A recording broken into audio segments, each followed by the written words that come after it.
Let's do this thing.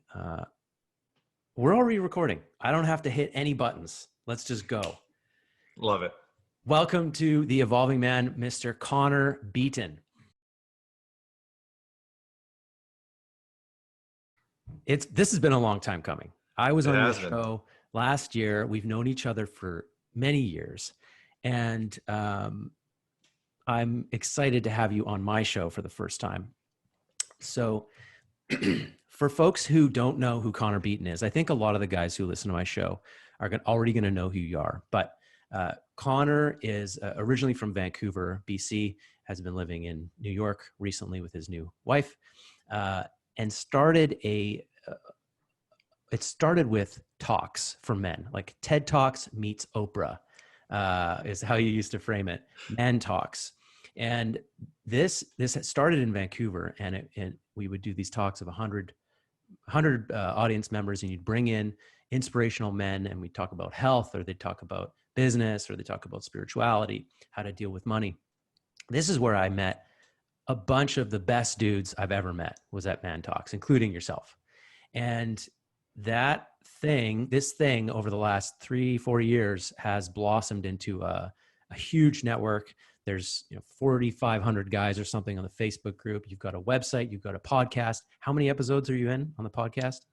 I think we're like 300 episodes in now. Oh, yeah. I actually just saw, I got an email this morning from some platform that like ranks your podcast, and we were number 23 in iTunes for relationships, which was wow. Cool. Amazing, man. Yeah. So you've been cranking out a lot of content. You've interviewed a ton of really interesting guys whose books I've read, and you've inspired me to continue doing my podcast, and you were part of the inspiration to start the thing. So thank you for coming on the show, sir. I think there's so much in your intro. I could read your bio for a few minutes.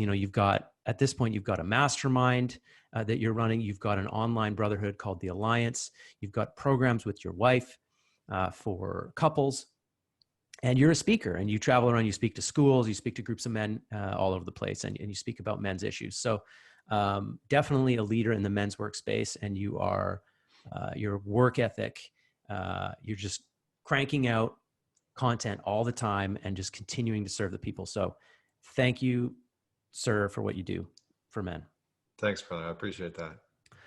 And so it's great to have you on. And the agenda for today is to just talk about what is happening in the world and what we're seeing around us, and pull out some nuggets of wisdom for people who are struggling right now, and people who are looking for direction in their lives, or what have you. So let's just get into it. Like, what are you seeing? You're a coach. You talk to men all the time. You run a brotherhood. What are you seeing in men around you right now that you weren't seeing a few months ago? Yeah, I mean, it's a big question. I think that there's a lot of challenges that are coming up. I think if I could distill it down to a few sort of focal points from what I've been seeing in men, that I work with one-on-one or in the groups that we run or online, it's that there's a different kind of panic that seems to be arising, in both in the individual and in the sort of like collective unconscious or the collective consciousness. And what I'm starting to see is that, and I talked about this online, I think about a week or two ago, but anytime that you isolate people or individuals, you amplify internal conditioning. You amplify internal narratives, fears, doubts, challenges, insecurities, trauma. All of those pieces start to get amplified because our normal distraction mechanisms, our normal patterns and routines, all that gets disrupted. And so right now, one of the biggest things that I'm seeing is that our normal routines and habits are being disrupted in a way that's causing internal conflict. And some guys are navigating it wonderfully and powerfully, and they sort of like thrive in these situations. And other people are really falling into an interesting space of almost like pandemonium, getting caught up in the bullshit of the media cycle and really getting swept away in speculation and conspiracy theories. I think people's individual and collective fear is at an all-time high. I think the attack on truth right now is really quite interesting to watch. But I think the biggest thing that I've noticed is that the ties that we have to a sense of normalcy, both individually and societally, has eroded to such a degree that the individual is really starting to struggle with understanding like what's true, what's normal. And I think both individually and collectively, we're starting to really be challenged with our ability to predict what's going to happen. Right. I think, before Yeah. we kind of could sort of predict, like you knew that you're going to wake up the next morning, you knew you were Mm-hmm. going to go into work, you knew you're going to follow this routine. And our social agreements have started to break down in such a prolific way Yeah. that it's creating chaos. Right. I did this like whole podcast about why people were freaking out about the toilet paper not being in grocery stores, right? Yeah. And it's because we have these agreements individually with society that we expect certain pieces to be there. And it's like, I agree that when I go out to a grocery store, that there's going to be things like toilet paper there, and those things help give my nervous system and my brain a sense of calm and peace that I know what I can expect. But when you start to have those things not there, right? You walk into a grocery store and you know that there's a pandemic happening, and you see basic things like toilet paper not being accessible. What happens in your brain and your nervous system is it starts to question, it sees that that social agreement is broken, and it starts to question whether the individual is okay. And I think that that is happening on a really large scale right now, that individuals are seeing all of these social agreements breaking down, and the sort of fabric that creates a sense of normalcy within our society has really been damaged. Yeah. And so I think people are feeling this internal sense of tumultuousness that they're not able to identify, they don't understand. It's Mm-hmm. completely new to a degree. I mean, our generation has never experienced anything like this, right? Yeah. And that's the It's main issue. just, yeah, Like, we don't know what this is like. We haven't experienced what's like to have these social agreements broken. The system's yeah, so good. It's yeah, been so good at being more and more efficient and just giving us what we want and what we need so regularly that yeah, it's almost like we took it for granted, and we have lost the ability to be self-sufficient in so many ways. yeah, Like, we panic when there's no toilet paper, even though we could easily get around not having toilet paper by sitting down, taking a shit, and getting in the shower. yeah, Like, we don't really need toilet paper. yeah, Like, it's an easily solvable problem, but yeah, it induces panic. And there's this, humans are, we really break down when we can't predict the future, when we can't see what's coming. And it's funny because, like, we never can predict the future. The whole yeah, thing's an illusion all the time anyways. We think we can, and when we think we can, we feel comfortable. yeah, And then when we think we can't, we're uncomfortable. Meanwhile, the whole time, we're not in control anyways. yeah, But we really suck at staying calm when the waters are disrupted.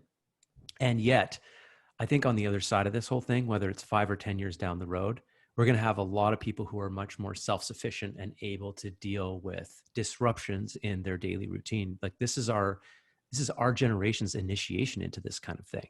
And our yeah, grandparents were initiated into it with the First World and the Second World War, but we've never faced anything like this. And so, yeah, I agree. I'm seeing a lot of panic as well. I'm seeing a lot of fear. And I mean, there's a ton of people out of work. There's a ton of people whose businesses are threatened, and people are angry.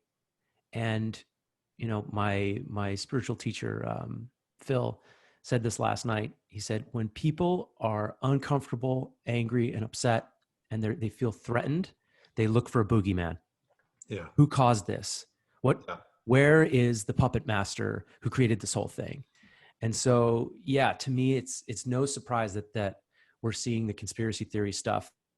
Like, this was created in a lab in China and intentionally released by either China or America or Bill Gates. Like, yeah, somebody released it on yeah, purpose.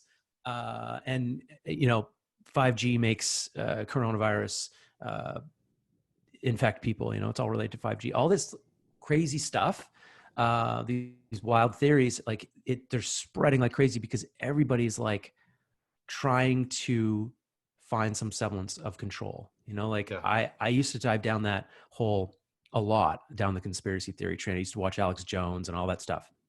And the part of my mind that was interested in that was the part of me that wanted to know what's really going on. I want to know what's really going on. I want to see beyond the veil, and I want to know for real who's got the truth. And so you get this guy who's yelling, "I've got the truth," like really loud, and putting together really well scripted things.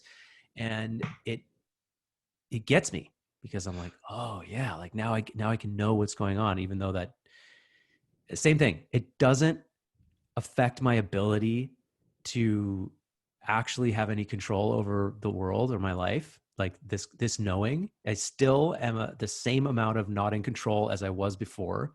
Yeah. But I think I have the control. And Yeah. then on top of that, I get to identify with it and think that I'm smarter than everyone else because I know the truth.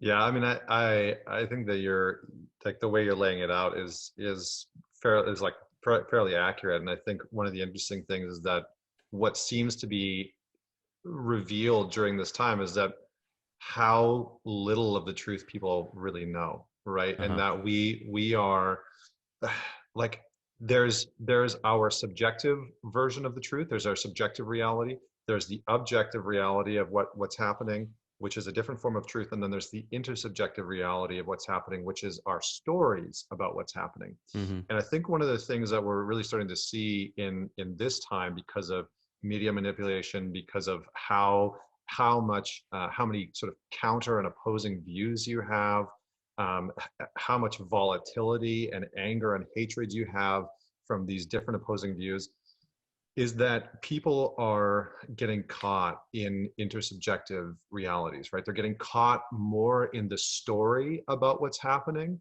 than they are paying attention to what's happening. And that's a very, very dangerous, not to sort of sound alarmist, but it's a very dangerous thing, Mm-hmm. because when you put your truth or your reality and you embed that into a story or into a narrative, your own experience then becomes beholden to that story, to that narrative, right? So if your ability to self-regulate and be okay is predicated on the narrative that 5G has created coronavirus, then you spend a whole bunch of time trying to find evidence to that, trying to prove it, fighting about it, arguing online, trying to reinforce that point, because your nervous system and your brain is looking for something to just grasp onto, right? And I think Yuval Harari, who wrote *Sapiens*, talks about this in *Homo Deus*, which is the follow-up book, and he actually talks about how in the future, intersubjective realities will become the most powerful form of control and of creating our future, because it no longer resides in the hands of the individual. It resides in the hands of the people that are creating the collective narrative that people are now fighting about and arguing about and trying to figure out what's real and which one is, you know, the direction that they should take. But I think, just to kind of pull this back to the individual, I think a lot of people are starting to wake up from this sort of cocoon of uh, ease, I guess you could say, in a sense. They're starting to wake up from this cocoon of dependency on the systems that they're a part of. And I think what this has really done is shone a very bright light on how interdependent we are as a species, Mm-hmm. across nations, right? Like whether you're the hyper nationalistic American, or you're like the hippie American that believes that we're all one, and you know, the whole thing. I think that this time in history is starting to show us just how much of a global species, global entity we already are, right? Mm-hmm. And that we actually rely on one another more than we ever even thought. The average person relies on people globally for Yes. just basic things. Mm-hmm. And so I think the individual is starting to see how much they are reliant on other people, but they're also starting to see how underprepared they are if the system that we operate in breaks down, right? It's like I think a lot of what I'm seeing in some of the clients is like they're starting to realize that they actually are very dependent on the system that they reside in, and that if shit just sort of fell apart, that they'd be largely fucked, right? Because Yeah. they don't produce their own water, they don't produce their own food, they don't know how to hunt, they don't know how to start a fire, they don't know how to do these basic things. And suddenly the gap between our ability to self-regulate, self-care, self-provide, and being reliant on the system has become so blatantly apparent. It's Yeah. like 99.9% of the population, especially in North America, it's like you are beholden to the system that you reside in. And I Yes. think for a long time, people have just checked out from that system, and they've let a whole bunch of people make decisions for them about how the system should operate because it was working well for them largely. And now Exactly. they're realizing like, oh shit, this system actually doesn't have my best interest in mind. This system has the interest of people who are making the decisions at the very top in mind. And that's pretty much it, right? Yes. That's what capitalism is based off of, is that a few people get to make decisions for the masses. And I think that we've entered into a time, and I know I'm pulling in a whole bunch of other pieces that are maybe outside of the individual, outside of personal development. But I think for one of the first times, we're really getting a collective picture of how poorly capitalism is set up to support the individual. Mm-hmm. And that's a very individually, I think for most people, it's a very scary and fearful producing, like fear producing experience, because all of a sudden they're like, well, if the economy tanks, what happens, right? Mm-hmm. All my money could be gone. All my savings could be gone. I might not own my home anymore. Like, then what do I do?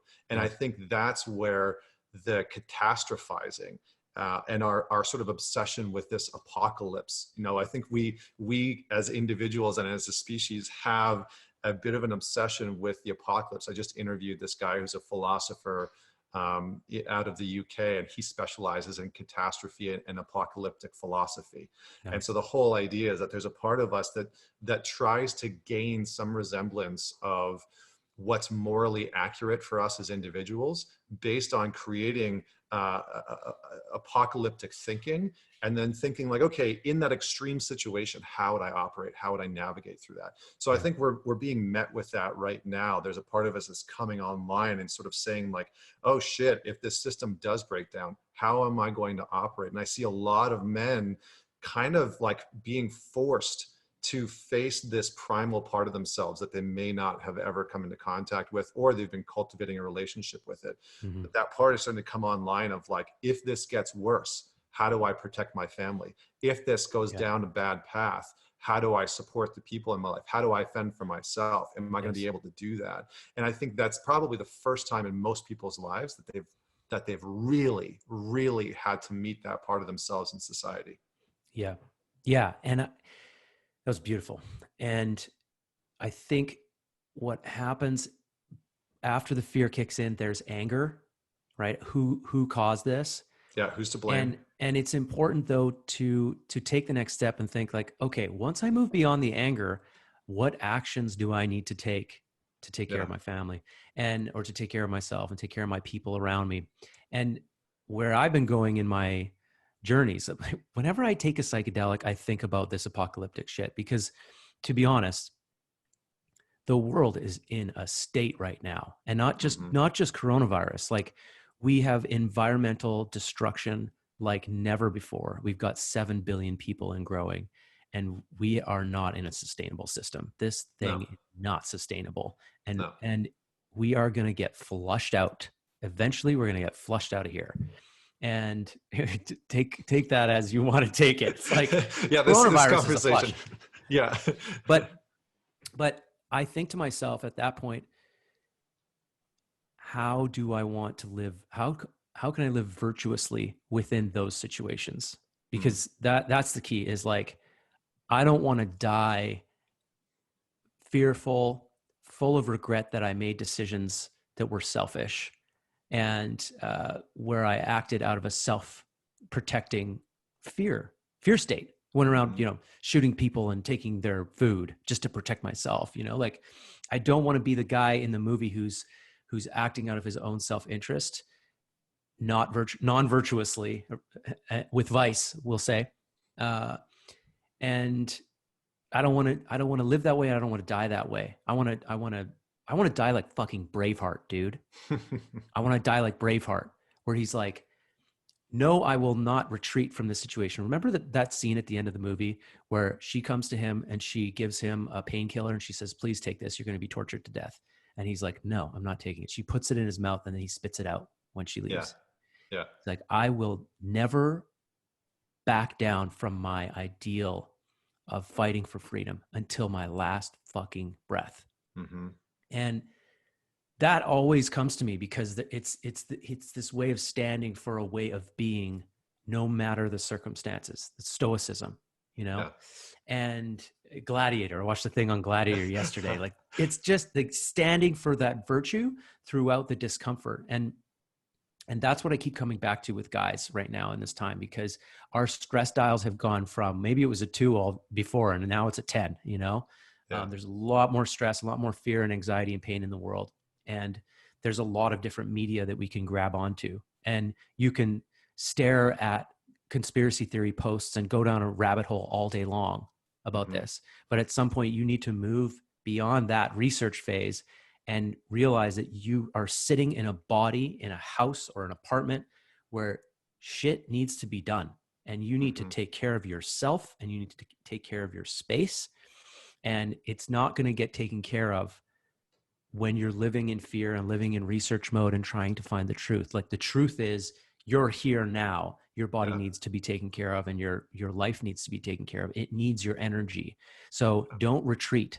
Like, I'm seeing men drinking alcohol more than ever. I'm seeing lineups at the alcohol store. You've probably seen this too. It's just like the craziest lineups, not at the grocery store, at the liquor store. Yeah, at the liquor store. Cannabis. Yeah, and the cannabis shops lined up. Like, people are using more than ever. Porn is skyrocketing, porn use, right? So people are retreating into their traditional ways of feeling good because they're locked in their homes, and their homes are often the place where you just sort of veg out. And well, they feel like it's a safe haven. I think this is what, this is what I was talking about the other day, is that isolation equals amplification, right? It's a very basic idea, but when it's a very basic idea, but a very profound idea, like I think Da Vinci said, simplicity is the ultimate form of sophistication, right? And so sometimes when we look at global crises like this, when we look at pandemics, when we look at government systems, it's very easy to get lost in the minutia and to get lost in the complexity.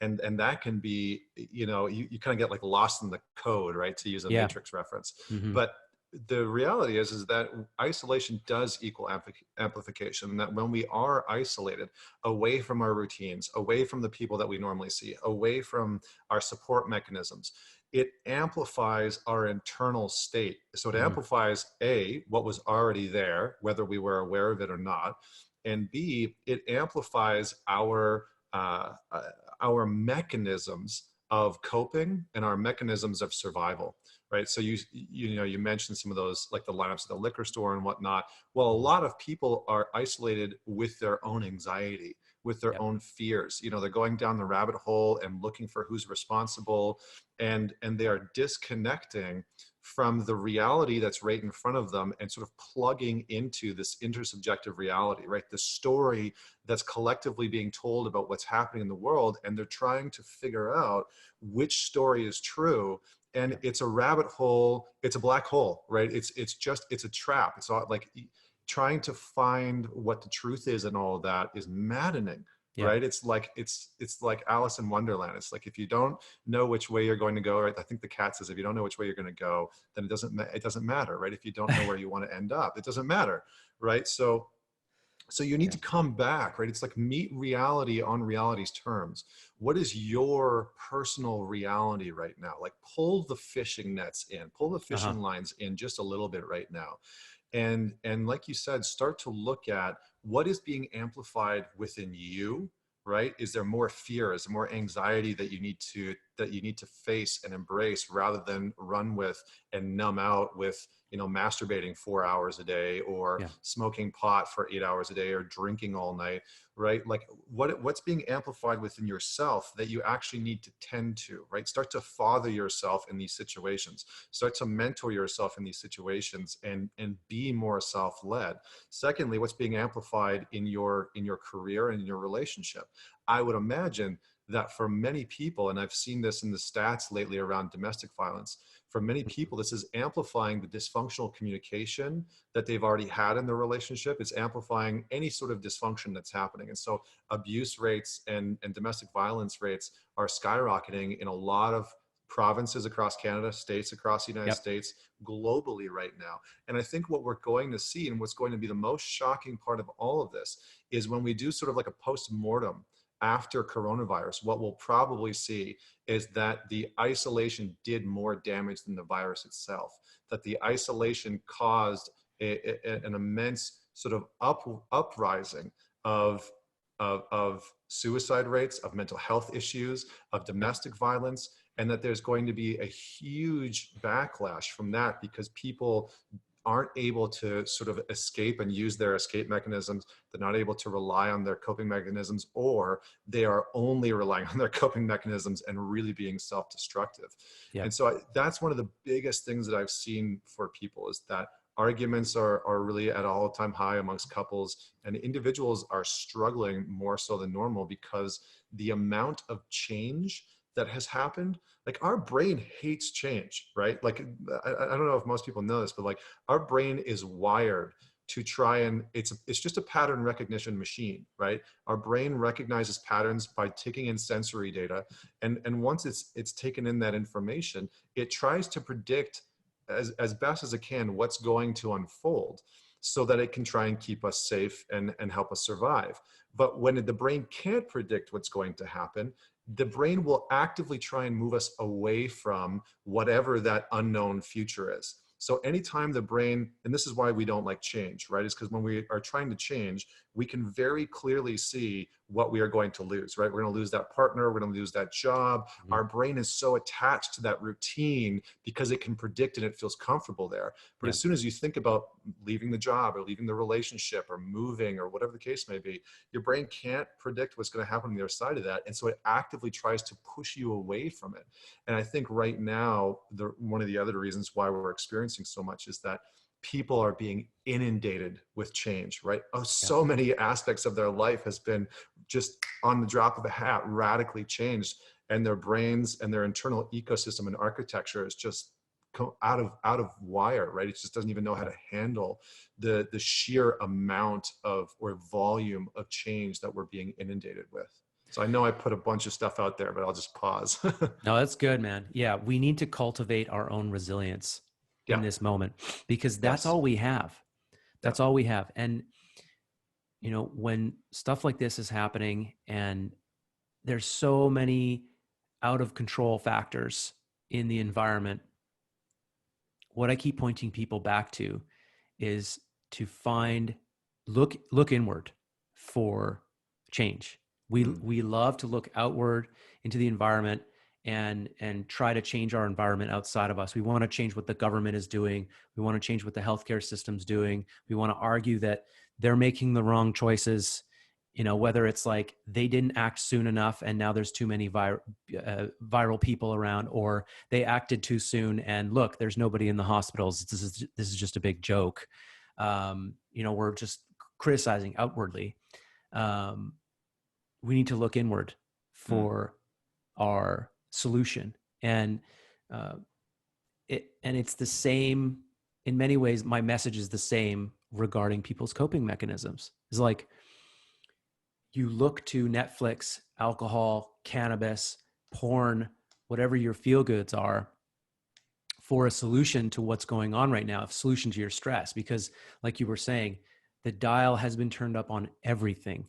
Suicidal ideation, depression, domestic violence, addiction, it's all through the roof. My coaching business is very busy right now. I'm one of those, I'm in one of those sectors, and I'm sure for you, where people are actually looking for help more than ever right now because they're first of all, they have the time.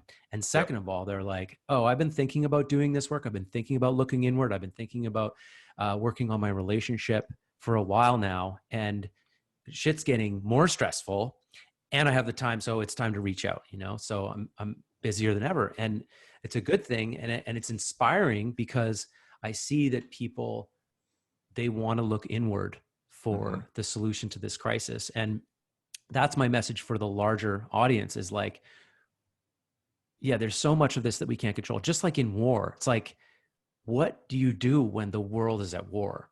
It's like Mm-hmm. you contribute your little tiny piece going and making parts for tanks, if it's in the 40s, and you show up and you find your freedom in your own life. Mm-hmm. Figure out how to work with your mind and how to work with your life under stress. Yeah. And I think one of the biggest points that essentially you were making that I wanted to make really clear is that, being a coach and being someone who's been a counselor for my entire adult life, some people don't see humans this way. They're like, well, I just am the way I am. And I don't need to do any work on myself. I just came out this way and I'll be this way till I die. The people who reject psychology altogether. But most people right now acknowledge that like, oh, there's a refinement of my character and who I want to be that goes on through my life. But we put that stuff off because we're too busy chasing our goals. We're too busy, making plans to de-stress, so we work, and we vacation and we don't make any time for, so-called personal growth work. And in the meantime, we've got shit that follows us around. We've got wounding from our childhood. We've got programming that we need to deprogram so that we can build the type of thinking that we want, whether it's entrepreneurial thinking or working through your emotional wounds. And that stuff follows us around. Mm.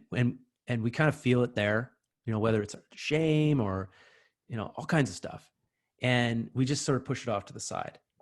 But then something like this happens and whoosh, it's right in our face and we can't fight it anymore, So addictions that were mild, domestic issues that were sort of teetering on the edge of getting really bad, all this stuff gets turned way up and all of a sudden it gets bad, Mm-hmm. And there's this other piece around being alone. Like so many of us are not very good at being alone because we never practice it. We've never had to. I worked at a treatment center that was a wilderness treatment center for young men.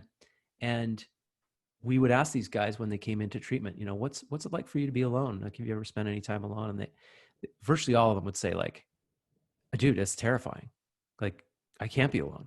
Yeah. I can't face myself. I'll tell you that right now. I can't face myself alone. Some of them were really honest.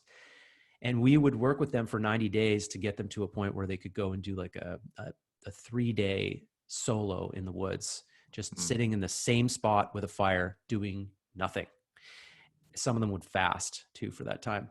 And it was the most powerful journey for them because they had to confront themselves in their isolation. And there's a lot of people right now that are isolated. You're lucky you're with your wife. I'm with my wife and I have a roommate. So like we have this little pod and we get that connection that we need, but I'm in way more agony when I'm totally isolated like that. And the system starts to break down. The internal system starts to break down. But if you can engage that process intentionally and decide that this thing isn't happening to you, it's happening for you. This is an opportunity. Like those young men who chose to go out into the woods. We never would like make them do it. We would say, hey, this is your choice. If you want to confront this in yourself, you tell us and we'll make this your final journey. And when they chose it, there was a totally different shift, And so I think people are partially struggling right now because it's this forced thing. It's like we're being thrown into jail, into solitary confinement. But Yeah. you can have two people go into solitary confinement in jail and one person comes out crazy and the other person comes out partially enlightened because they chose to accept their reality and work with it, Yeah. And so, yeah, my message for people is that like, if however you can figure out how to twist this situation into something that has been given to you and take this isolation and come out as the person who's partially enlightened, that you can be that person.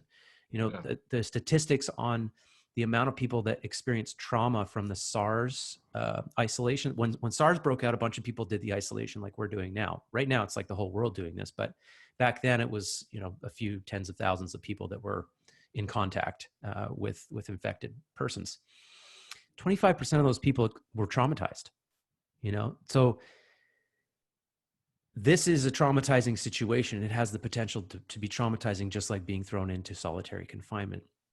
And as the coach, I say, find your personal power in this and figure out how you can be one of those people who comes out of this better in your mind. Perhaps maybe you're going to be a little less well off financially because that whole thing's in turmoil. Maybe you really could use some touch, and you've been missing some things, but mentally you've confronted a part of yourself that you've not confronted in a very long time. Yeah, I mean, I think what you're speaking to there is this idea of liberation, right? Whether it's emotional liberation or spiritual liberation, but that we are all in some way, shape, or form looking for liberation from something, right? And I think many people right now are feeling confined and feeling restricted in so many ways, right? They've been laid off from their job, they're quarantined at home, they're stuck there, maybe they're by themselves, they're not allowed to see people. I mean, the amount of restriction that people are under is exceptional. And I think that's what's so powerful about this time, is that it is amplifying the boundaries that you have with yourself and life and family and friends. It is amplifying your emotional state. It's amplifying your relationship to freedom. It's amplifying all avenues of your life. And I think that's why we're seeing such a rise in like the armchair advocates, the armchair critics, you know, the people just sitting at home that are the classic keyboard warriors that are just trying to figure out the truth and then spread it, and whatever their version of the truth is. And I think what we really are being called to do collectively and individually is a few things, in my opinion. One, I think, is to really be able to see what our coping mechanisms are as individuals, because those collective coping mechanisms, this over reliance on media garbage, you know, it's at an all-time high. And I think, you know, like the other day, just for an experiment, I decided to watch Fox News because I wanted to see what they said, right? Because I'm like, you Yep. know, it's so easy in our culture to get into the bubble.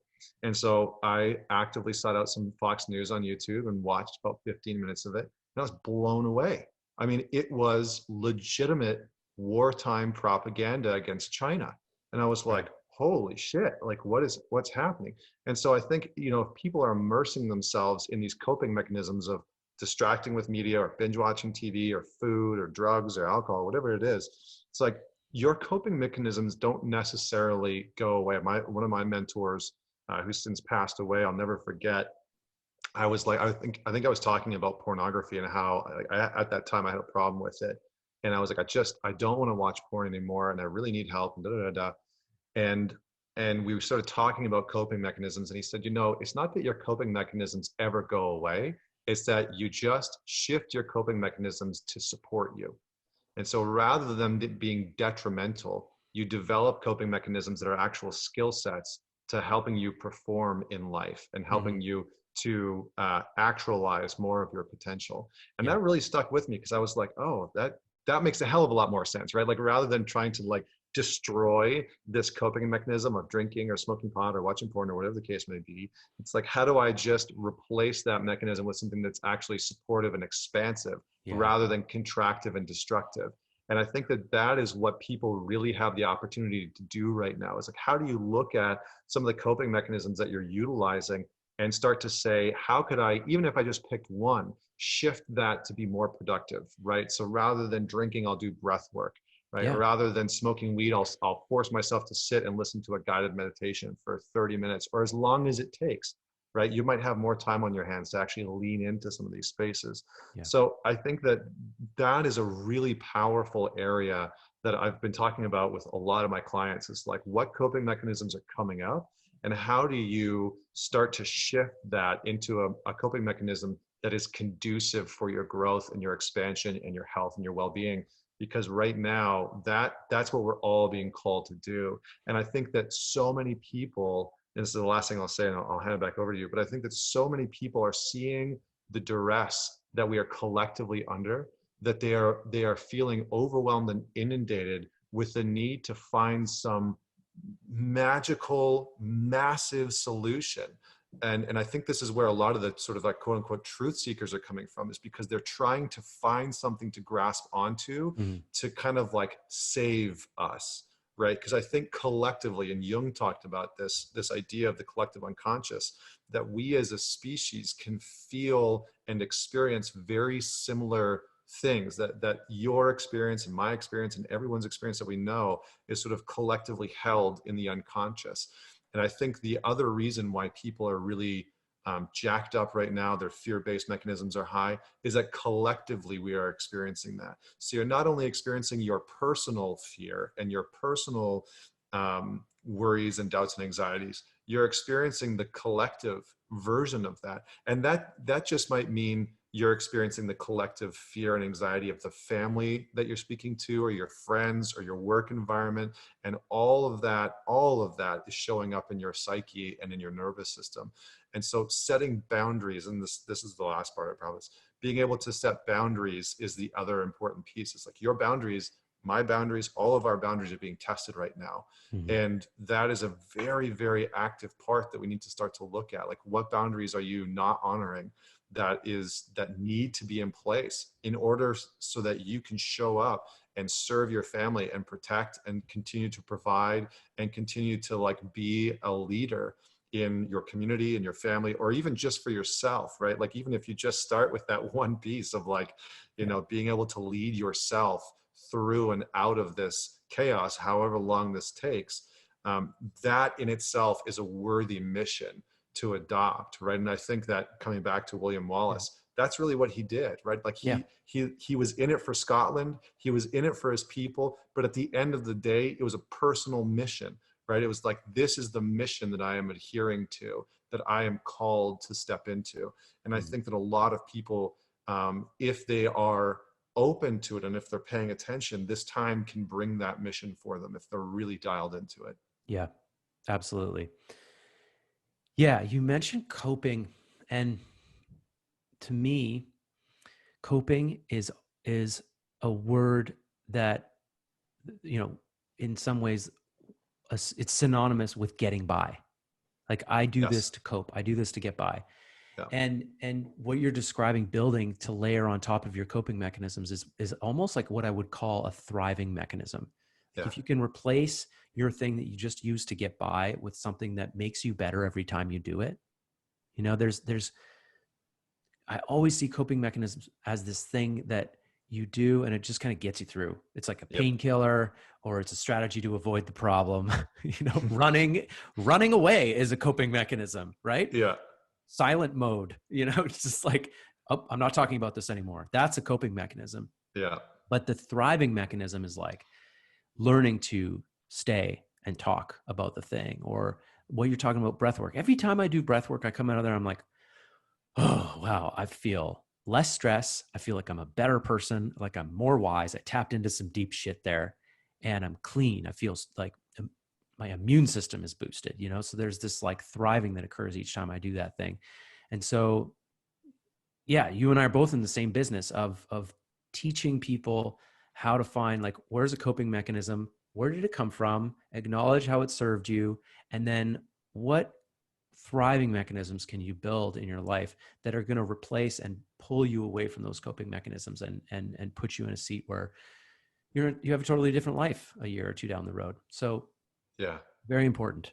Yeah. I mean, I usually label them as like expansion mechanisms, right? It's like our natural drive, you know, whether it's genetic or neurological or whatever the case may be, is to expand, right? That's sort of, it's almost like a universal law. Even if you look at physics and quantum mechanics, everything is in a form of expansion until it collapses, right? And so our natural state of desire, if you looked at like your deepest coding, I guess, you know, that you could say like your deepest coding is to expand, right? We have this desire to expand psychologically, spiritually, emotionally, physically.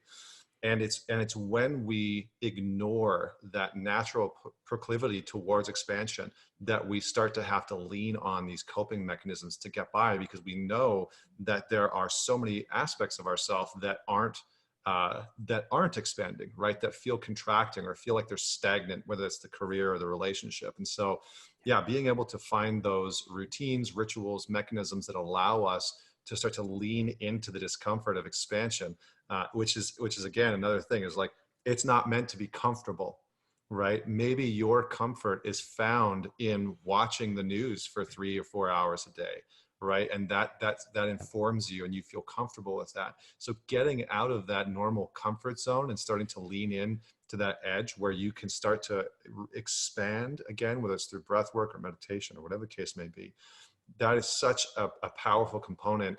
And I think that the people that are going to move through this time and space, this moment in our history, and the people are going to move through that in a powerful way, are going to reaffirm those expansion mechanisms, right? Those thriving mechanisms that are going to allow them to come out the other side. It's like, we can see this in businesses as well, right? So the most successful companies are always, always, always built in moments of collapse, right? It's like this, again, this is almost like biomimicry, right? It's mimicking nature. And when you see a forest burn down or you see a tree die, life blossoms out of that, like literally is built out of that death, out of that collapse. And so the same is true in our lives. We need to be able to, in some ways on a daily or weekly basis, see the micro deaths that we are going through and experience the mental or psychological, spiritual or emotional reincarnations of who we are, because you're never the same, right? Like who you were 7 years ago physically is different entirely today, right? And so we have to honor this process of death and rebirth that's constantly happening within us. And when we start to become a little bit more aware of that cyclical nature to ourselves, we can actually do something magical, which I believe is a form of magic, which is allowing change to change us, right? People are go fucking crazy trying to create change in their life, trying to force change in their life. And I remember having a conversation with my dad a few years ago. He and I, we didn't have the closest relationship growing up. Him and my mom got divorced when I was a kid, and he started a whole new family. And so he was always a bit of a mystery to me. And a few years ago, I had this like 3-hour FaceTime call with him, and I asked him a whole bunch of questions that I had built just in an effort to get to know him better and to cultivate that relationship. And one of the questions was, what's the most surprising part about me? Like, to you, Dad, what's the most surprising part? And he said, your capacity to change. He's like, it's almost like you do nothing and you just let change happen to you. And it seems to be this process of unfolding. And it was so interesting because it was like the first time in my life that I really felt seen by him, but it was also very revealing. So I was like, oh, I had never really known that about myself. And then I started to see it everywhere where I just surrendered and allowed change to happen. And it was like this game of how much can I surrender to change? And for me, that's like meeting reality on reality's terms, right? I can't control life. That's just an impossibility. Yeah. And so the more that I can relinquish control to the things that I know I can't influence, and hone my energy in and focus my energy on the things that I know I can influence, the more I'm able to navigate through some of the most challenging times in my life and in the collective life. So, yeah. Amazing. That's beautiful. Yeah. We always need to be in touch with the virtue of adaptation, flexibility, and listening in our lives. And yeah, you can move through life in this forceful way of pushing an agenda, having an idea and say, I want that thing. I'm going to make my life like this.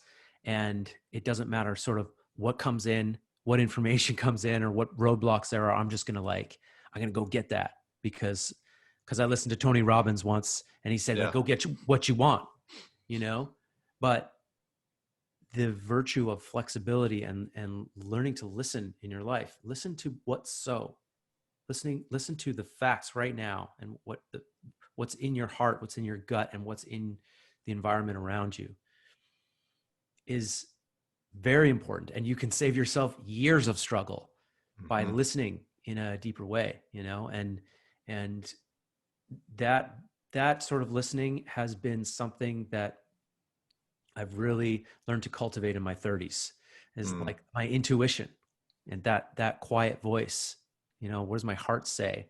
You know, I've moved a lot with my mind and what should be so and what society says. And I have kept going with things way too long. I have held on to things way too long out of attachment. And so I love what you're saying about like death and rebirth and allowing things to die in your life, even if you're attached to them, just listening to what's so and being able to respond to that, because from that births new things. And sure enough, as a 35-year-old man, when I look back in my story as an adult, especially from age 18 until now, all of the times that I was afraid of the unknown and not sure what was going to come next, and I took a leap and, you know, quit the job or took the job or moved cities and moved out here to Vancouver from Calgary. All those times where I just wasn't quite sure, but I just followed my gut and what came of that and the blossoming that occurred in my life. It's amazing. And through all of this, through this entire conversation, I've heard this like objection from people who are really stuck in the shit that we're hacking on right now. The stuck in the way of being right now that we are calling people to change, you know, whether it's drugs and alcohol, 24-hour news, conspiracy theories, and people saying like, hold on, Ben and Connor, like there are legitimate reasons right now to know what's happening in the world. There are legitimate reasons to be angry and upset and to be looking for, you know, the culprit. And like, what do you guys have to say about that? And I just want to speak to that for a minute, because I'm not saying one should never take action in the world. I'm not saying you shouldn't vote for the person who is going to take the action that you think is appropriate. I'm not saying you shouldn't show up to the protests when the protests are occurring. I'm not saying you shouldn't sign the petition, because I'll show up to the climate protest. I'll show up to the marches and I'll sign the petitions, and I will make the statement from time to time about what I don't like about what's happening in the world, you know? And there's like 1,000 things, you know, we could sit here all day talking about those things. And that would be the problem, in my opinion, is sitting here all day talking about that. It's like, I support your anger. I support your frustration. I hear your frustration. I hear your fear. And as I acknowledge my own fear and as I acknowledge and embrace my own anger at the right times, I also put it in its place in my life, and I give it a slot. I give it some time. I honor it, but I don't let that own my life. And that's a message that I have for people, is like, there are legitimate conspiracies in the world. We all know this. There are a ton of conspiracies that we could get into that are factual, you know? I mean, you touched on just the capitalist system and the dysfunction in the capitalist system. We all know about those dysfunctions. And we all are seeing the monetary system and being like, how does that thing even really work? This is really scary, guys. You know? I mean, when you watch somebody like Jeff Bezos in 5 fucking weeks accumulate $38 billion, while almost the same amount of people are unemployed, you know the system is broken, right? And that's not me spouting socialist ideology. I don't think that that's necessarily the cure all or any better necessarily.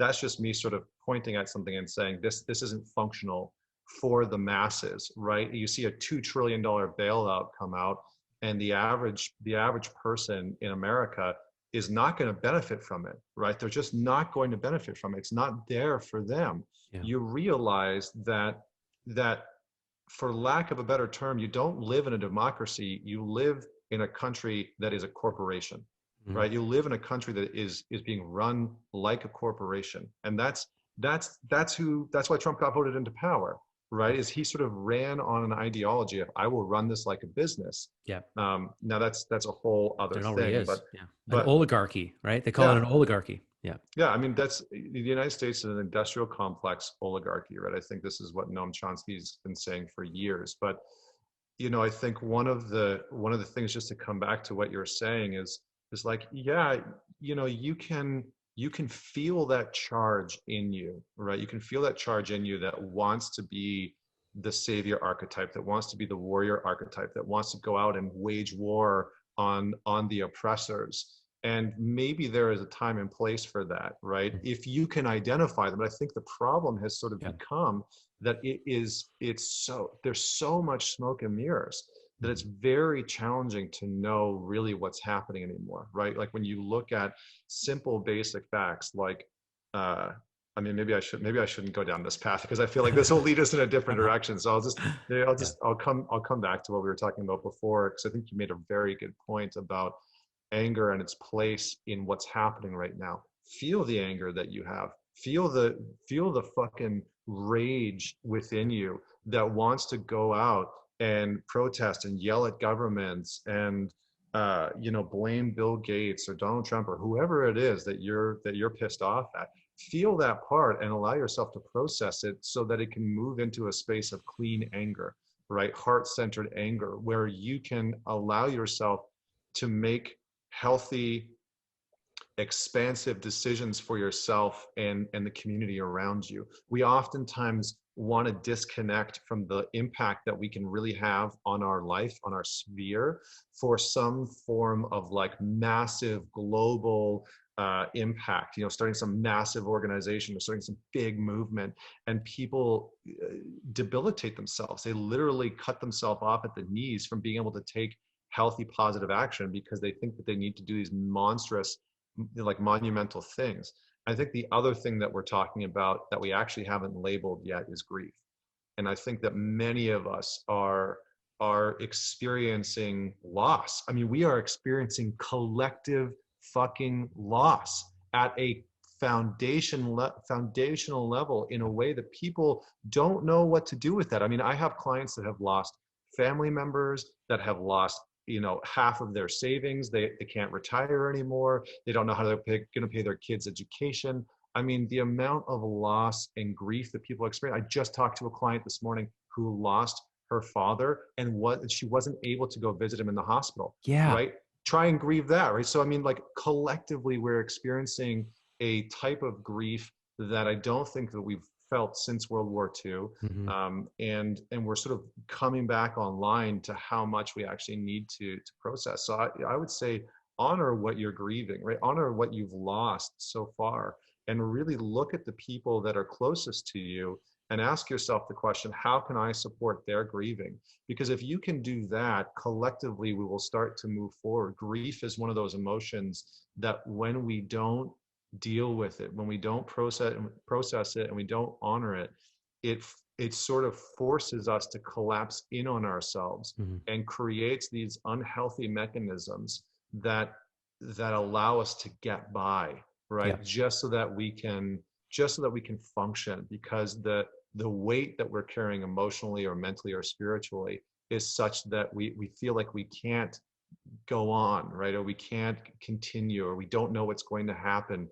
And that becomes so fearful and so anxiety producing that we can't seem to function. And so I would really strongly tell people, like, what are you grieving right now? What are you grieving the loss of? I mean, I've been, I'm in Whistler right now. My wife, she's lived in New York and in New Jersey her entire life. She's been out here for like 7 weeks.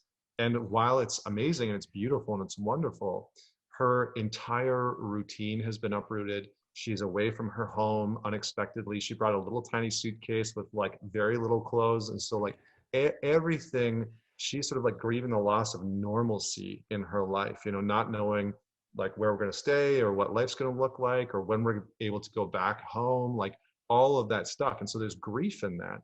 And I think we have societally, I think what's happening right now is showing us how, for lack of a better word, how piss poor we are at dealing with grief in our culture. And it's an absolute fucking shame. And it will continue to destroy us until we give grief a place at the table and we say, you're welcome here.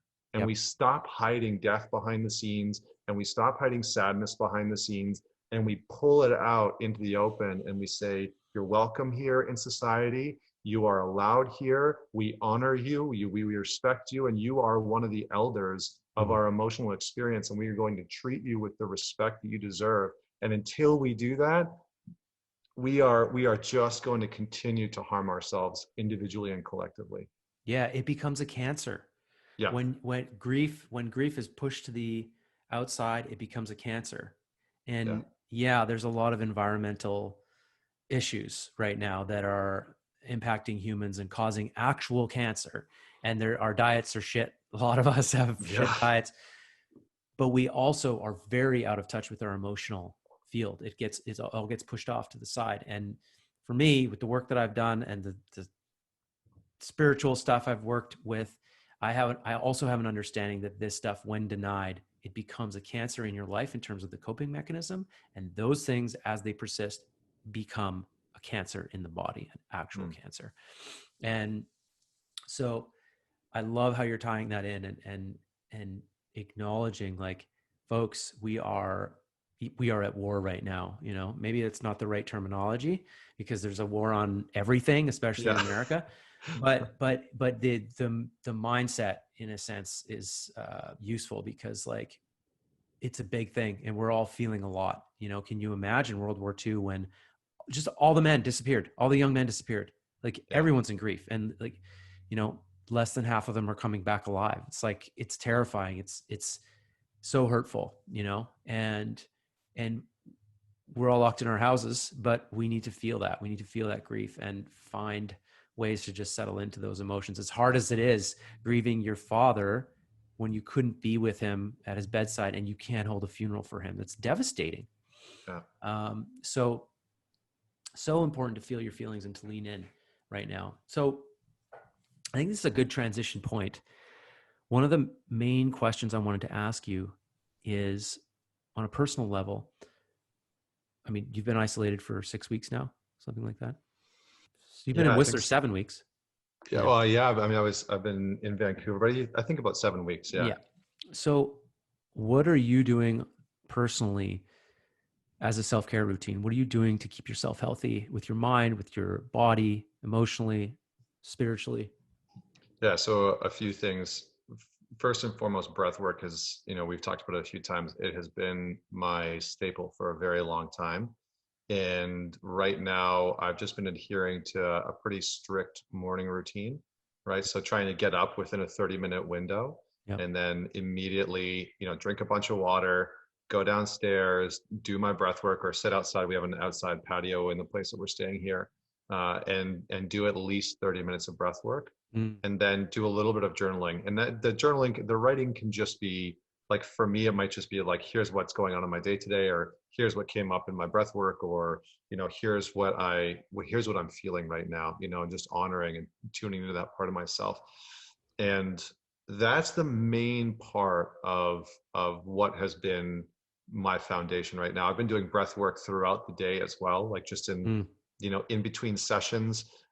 When I have really heavy sessions with clients, and people always ask me this, is like, how do you deal with that much heaviness from people when you're working with their depression or their anxiety, or, you know, they've just had an affair and they're, you know, they're collapsed because they've broken down, or they've, you know,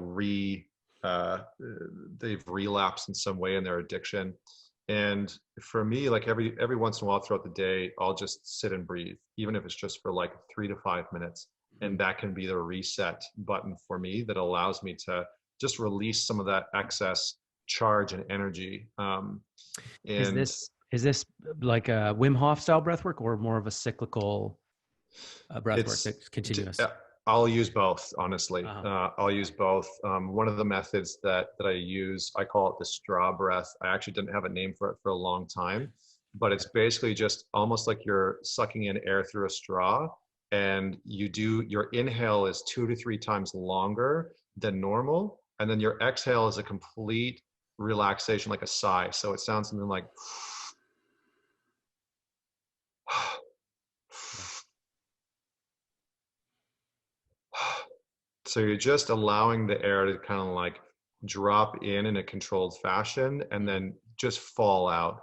And it's beautiful for the nervous system. It really helps us to get into that parasympathetic nervous system. So for a lot of people that have anxiety, that's a great one to do, Mhm. and something that I recommend strongly for people. So those are the main pieces, and then checking in with family and friends, and just like having some fun, being a resource for them if they need anything.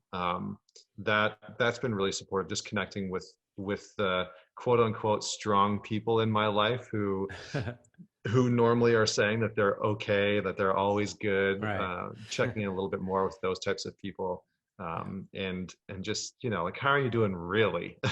Yeah. How are you really doing? Like, call your strong friends and prod a little bit deeper to see how they're doing. So Oh, that's great. those things have been helping me, and then just eating clean and spending as much time in nature as possible. I think we're fortunate because we're in an area where there's not a lot of people, and so even though the trails are all closed down and whatnot, it's easy to just walk out into the forest and just go hang out for 5, 10, 15 minutes, take a bit of a break there. And I think the last thing I would say is I have limited my media consumption Mm. to 15 minutes a day. And so I will not, and some days I don't even look.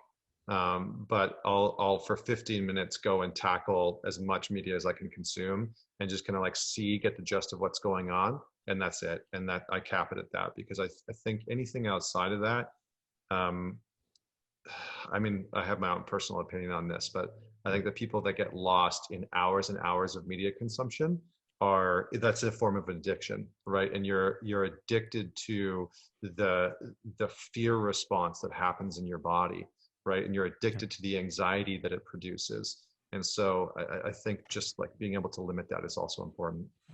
Yeah, very important. And just the basic math of looking at okay, what is a person's tolerance for looking at a screen per day? Hmm. We all have a certain tolerance, and some guys who are coders, they're looking at the screen for 10 hours a day.